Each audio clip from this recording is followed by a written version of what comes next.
Episode 3। अनांतिका बोली, जो जिसका मेट बनता है उनमें शारीरिक अट्रैक्शन हो ही जाता है और वो इंसान अपने मेट को देखकर अपने ऊपर काबू नहीं कर पाता। ऐसा ही दीप के साथ होता था और मैं भी अपने मेट को पास देखकर पिघलने लगती थी, मगर ये गलत था क्योंकि दीप श्रेया से शादी कर चुके थे। अब कहानी दीप के पीओवी। मैं दीप बर्न फ्लावर पैक का अल्फा आज एक ऐसा फैसला करने जा रहा हूँ जिसके बारे में सोचकर ही मेरी अंतरात्मा मुझे रोक रही है। सुबह से ऐसा लग रहा है कि देवी मुझे कुछ ये फैसला लेने से रोक रही है, मगर मैं इस फैसले को लेने वाला था। कोई मुझे इस फैसले को लेने से नहीं रोकने वाला नहीं है। मेरे सामने जैसे ही अनंतिका आई, उसने आज एक हॉट पिंक कलर की स्कर्ट पहनी हुई थी और उसके ऊपर ब्राउन कलर की फेडेड टॉप थी। उसके ब्राउन बाल तो चोटियों में बंधे हुए थे। उसको देखकर वहां कोई खुश नहीं था और ना ही किसी को उसमें कोई इंटरेस्ट था। पूरे पैक के लिए वही एक ऐसी इंसान थी जिसका नाम भी वो मुश्किल से याद करते थे, बट नॉट फॉर मी। अनंतिका चलकर मेरे पास आई और उसने बिना डरे मेरी आंखों में देखा। उसे इतना निडर होकर मेरे सामने खड़ा देखकर मेरे सबसे वफादार आदमी ने अनंतिका की बाजू को पकड़ा और उसे मेरे आगे झुकने का इशारा किया। अनंतिका नीचे झुक गई और उसने अपनी आंखों को भी झुका लिया। उसकी गहरी पलकों ने उसकी सुंदर आंखों को ढक दिया। मैं अपनी कुर्सी से खड़ा हुआ और मैं मीटिंग में मौजूद सभी लोगों को देखकर अनाउंसमेंट करते हुए बोला, आज से अनंतिका हमारे पैक की सदस्य नहीं है और अब से जो भी 18 साल की उम्र तक आदमजात भेड़िया बनने में नाकामयाब रहा है, उसे ये पैक छोड़कर ह्यूमन वर्ल्ड में जाना होगा। हमारा फिर उनसे कोई रिश्ता नहीं रहेगा। मेरी इस अनाउंसमेंट को सुनकर वो लोग डर गए जिनके बच्चों ने अभी तक अपने आदमजात भेड़िए के रूप को नहीं पाया था। उनकी आंखों में डर मैं साफ देख सकता था। अनंतिका मेरी बात सुनकर वहां से पीछे हटने लगी।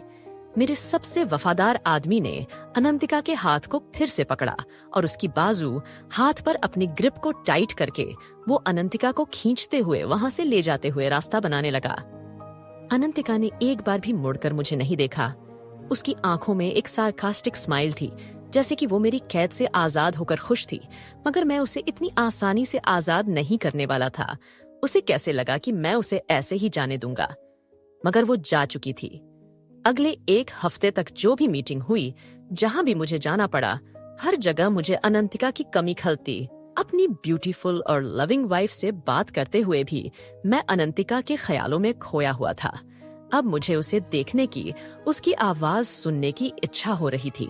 इसलिए मैंने ह्यूमन वर्ल्ड में जाने के बारे में सोचा, लेकिन राजा होने के नाते मैं ह्यूमन वर्ल्ड में नहीं जा सकता था। हमारे पैक का एक रूल था कि कोई भी ह्यूमन वर्ल्ड में जाने के बाद वेयरवुल्फ पैक को रिप्रेजेंट नहीं कर सकता।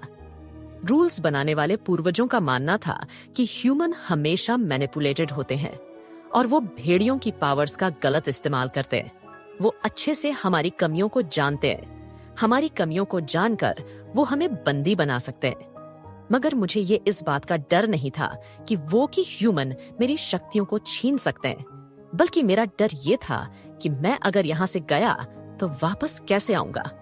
इवनली मुझे ये भी नहीं पता था कि ह्यूमन वर्ल्ड में जाने का रास्ता कहाँ है। तभी मुझे अपने सबसे वफादार साथी रमन की याद आई। मैंने रमन को अपने स्टडी में बुलाया। रमन से जैसे ही मैंने ये सवाल किया, रमन के चेहरे के भाव ही बदल गए। मगर मैं जानता था कि वो मुझे धोखा नहीं देगा, इसीलिए मुझे वो उस रास्ते पर ले गया जहां से मैं ह्यूमन वर्ल्ड में जा सकता था। रमन ने मुझे ह्यूमन वर्ल्ड की कुछ चौंकाने वाली बातें बताई। मैं उन्हें सुनकर फिर भी अपने निर्णय से नहीं हटा। जाते हुए मैंने कहा, श्रेया को बताना कि मुझे दुश्मन पैक से मीटिंग के लिए अर्जेंटली जाना पड़ा था और मैं जल्दी ही वापस आऊंगा। ये कहकर मैं ह्यूमन वर्ल्ड में एंटर कर गया। मुझे ह्यूमन वर्ल्ड की डेवलपमेंट देखकर कोई हैरानी नहीं हुई। जहां आज ह्यूमन वर्ल्ड के पास टेक्नोलॉजी की भरमार थी, वो रोबोट पर भरोसा करते हैं। वही वेयरवुल्फ पैक में टेक्नोलॉजी की कोई जरूरत नहीं है, क्योंकि मशीन और इंसान किसी वेयरवुल्फ से ज्यादा वफादार नहीं हो सकते। मैंने एक कार को रोकने का इशारा किया। ड्राइवर ने मुझे हैरानी से देखा और मुझे कार में ना बैठाकर वो वैसे ही जाने की कोशिश करने लगा। उसने अपनी कार की स्पीड को बढ़ा दिया। जिस वजह से उसने मुझे गुस्सा दिलाया, मैं अपनी स्पीड पावर का यूज करते हुए उसकी कार के सामने आ गया और अपने हाथ को उसकी कार पर रखकर मैंने उसे रोक लिया। ड्राइवर मुझे डर से देख रहा था। मैं उस कार के अंदर जाकर बैठ गया और उसे कहीं जाने के लिए आर्डर दिया, मगर मैं ये नहीं जानता था कि अनंतिका आखिर है और मैं कैसे उस तक पहुंच सकता था। मेरे पास सिर्फ एक ही रास्ता था उस तक पहुंचाने के लिए, उसकी खुशबू जिसे मेरी शक्ति अच्छे से पहचानती थी। हालांकि अनंतिका अब मेरी मेट नहीं है, मगर फिर भी जब से मैंने उसे देखा है मुझे उसकी डिजायर रहती है। ऐसा मैंने कभी अपनी वाइफ के साथ फील नहीं किया, लेकिन अनंतिका के साथ ऐसा है। अनंतिका मेरी पत्नी से लुक्स में भी काफी पीछे है, फिर भी मेरे जैसा एक इंसान उस लड़की के लिए पागल है।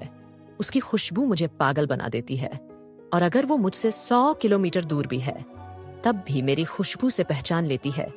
उसकी खुशबू को मैं पहचान लेता हूँ।